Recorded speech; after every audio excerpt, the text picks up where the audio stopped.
This is Pulse of Africa, the face of Ethiopia, the voice of Africa.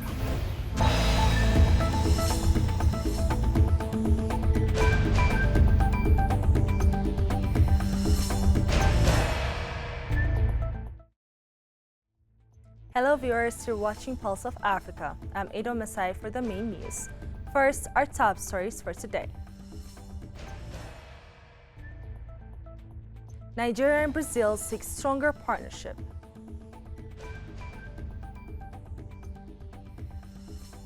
Burundi concludes 2025 elections with local polls.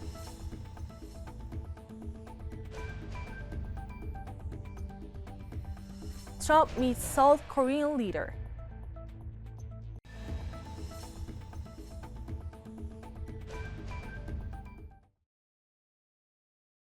Now the news in detail. Nigeria's President Bola Ahmed Tinubu on Monday met with Brazil's President Luiz da Silva during an official visit to the South American nation rebuild and strengthen the friendship and business relationship between both countries.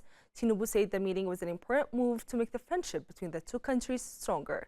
They talked mainly about farming, energy, business, and sharing cultures. Tinubu said on his official X account that the new partnership will help both countries grow and succeed together. Today's state visit marks the renewal of the historic relationship between Nigeria and Brazil. He wrote, Nigeria made the visit to make new friends around the world and get help to grow important parts of its economy with the renewed hope agenda.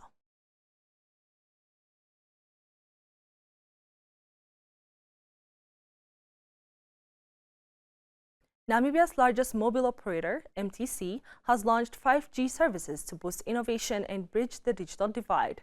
The service introduced at the Ongwediva annual trade fair is available in Ongwediva, Swakopmund, Walvis Bay, and Windhoek with nationwide rollout planned. Partnering with Huawei, MTC first tested 5G in February 2024. The technology aims to power Internet of Things (IoT), cloud computing, telemedicine, and smart agriculture, supporting Namibia's goal of becoming a smart digital economy by 2030.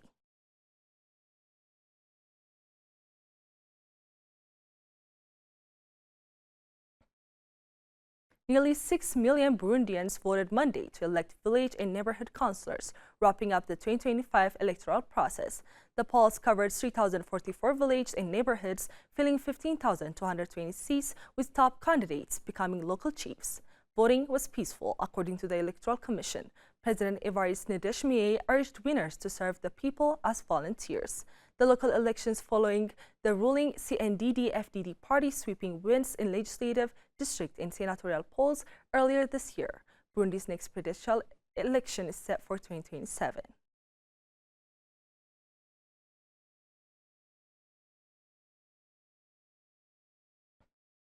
ECOWAS has announced plans to deploy a 260,000-strong rapid response force to bolster counter-terrorism efforts in the region.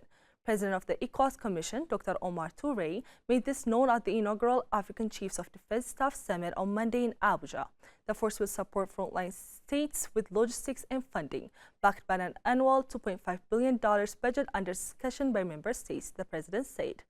Touré urged AU, UN, and partners to assist, citing the Sahel as the global epicenter of terrorism, responsible for 51% of terrorism deaths in 2024.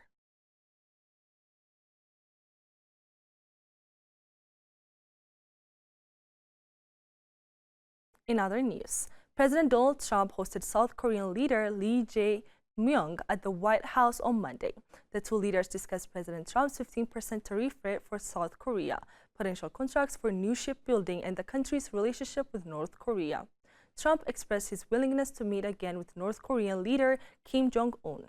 South Korean president asked Trump to help establish peace between the two Koreas during his visit to the White House, claiming the situation had been more stable during Trump's first term in office.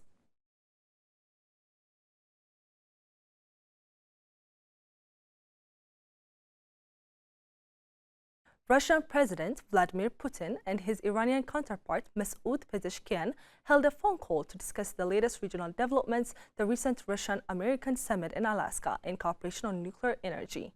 Vladimir Putin reported on the main results of the Russian-American summit held in Anchorage. Masoud Pezeshkian expressed support for the ongoing diplomatic efforts aimed at peaceful resolution of the Ukrainian crisis, the Kremlin's press service said in a statement.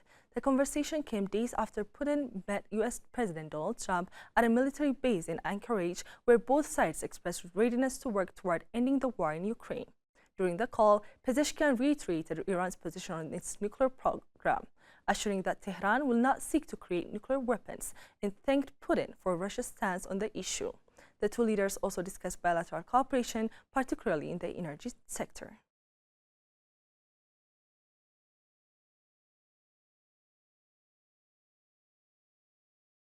The story of resurgent Ethiopia and burgeoning Africa is here, only on the Pulse of Africa channel.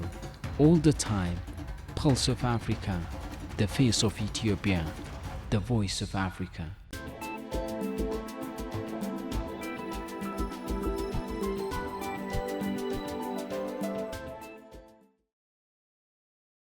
Now to business news. Zambia's ZESCO partners with Anzana Electric Group in a $300 million joint venture to provide first-time electricity connections for nearly 2 million people along the Lobito corridor by 2030. The corridor links Angola's Lobito port to DRC's Katanga in Zambia's copper belt, serving as a key transit route for minerals. The corridor is envisaged as a major infrastructure hub and transit route to facilitate the export of critical minerals and other products from the Central African interior to key global markets. The deal, supported by US and UK investors, will fund the expansion and rehabilitation of Zambia's electricity network.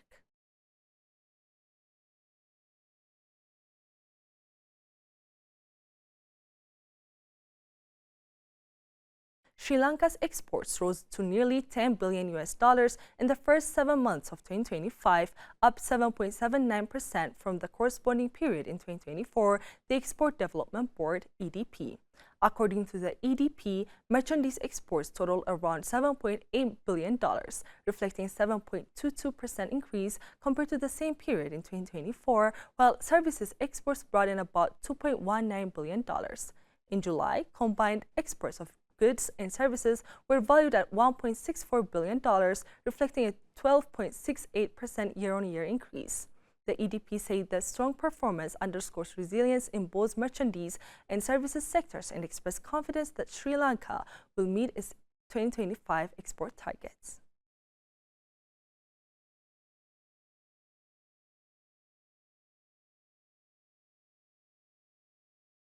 Before concluding, let us provide you with the latest updates on global commodities prices.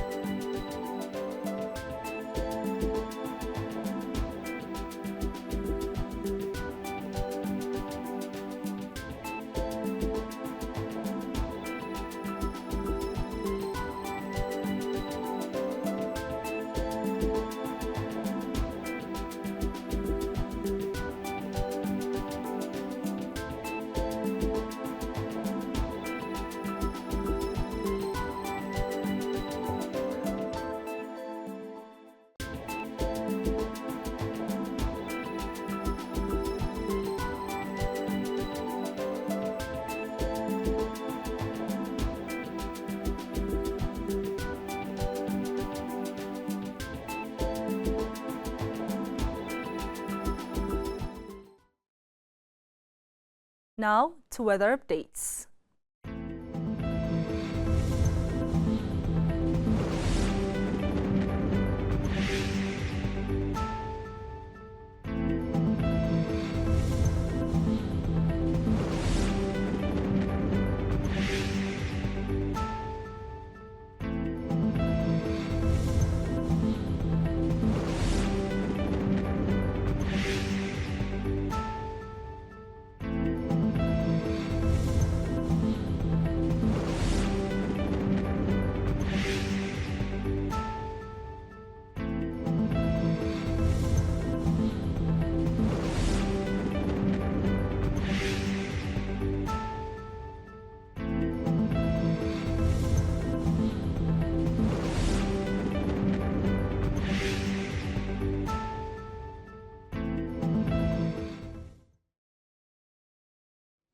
That's all for today. Thank you for watching Pulse of Africa.